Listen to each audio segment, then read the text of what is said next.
Heart failure is failure of the heart to work up to the needs of the body.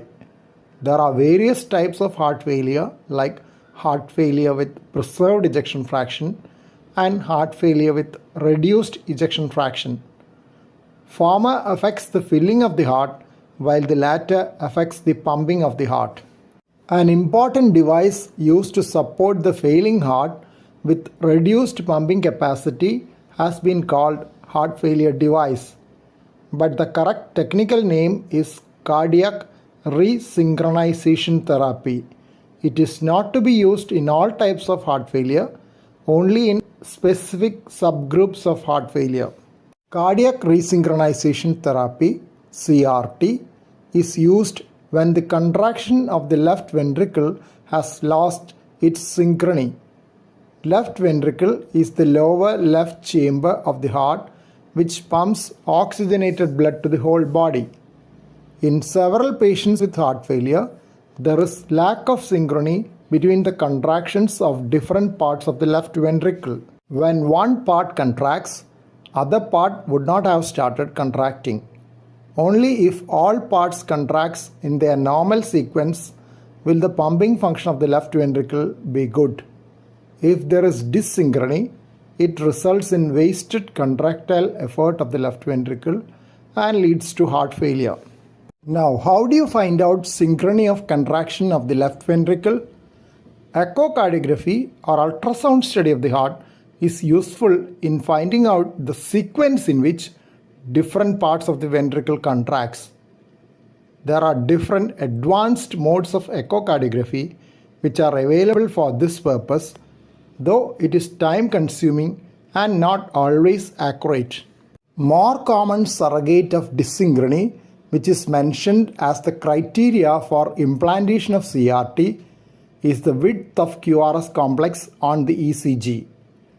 QRS complex represents the electrical activation of the ventricles.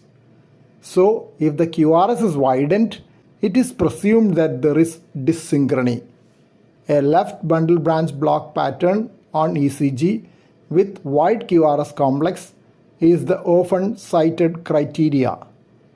Left bundle branch block is the electrical block in the part of the conduction system which takes signals to the left ventricle.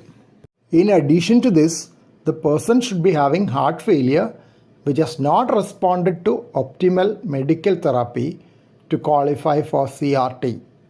The pumping function of the left ventricle, called ejection fraction, should be less than 35%, meaning that this mode of treatment is not for those with heart failure and preserved ejection fraction. The dyssynchrony is treated by appropriately timed electrical signals to the right atrium, right ventricle and left ventricle. Right atrium is the right upper chamber of the heart and right ventricle the right lower chamber. So in effect, CRT is a 3-chamber pacemaker, though it is not being implanted for increasing the heart rate like a usual pacemaker. While a usual pacemaker gives signals only when the heart rate falls, CRT gives pulses throughout in the programmed fashion. Another type of device which is used in persons with heart failure is an implantable cardioverter defibrillator (ICD). Persons with heart failure are prone for life-threatening heart rhythm disorders. An ICD continuously monitors the heart rhythm and gives electrical treatment if needed. If there is a fast rhythm from the lower chambers, ventricular tachycardia, it tries to suppress it by giving signals at a faster rate. If there is no response, ICD gives a properly timed direct current internal shock to correct the rhythm disturbance. In case the heart rate falls unduly, the ICD can also give electrical signals like a pacemaker to increase the heart rate. ICD gives immediate shocks for the more serious rhythm disturbance known as ventricular fibrillation, which is immediately fatal unless treated.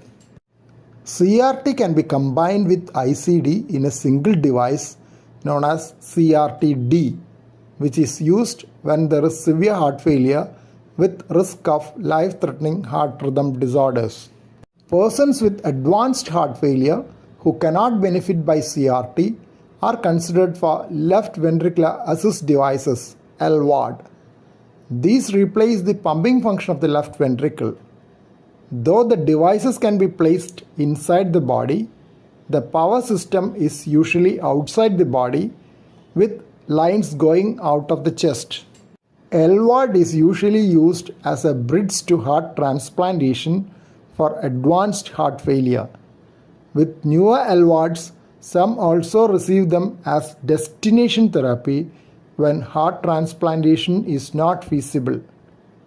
A truly implantable artificial heart which can work for a long period, like the pacemaker with built-in batteries, is yet to arrive.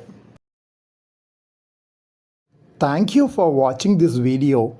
Please subscribe, like, share and post your valuable comment below this video.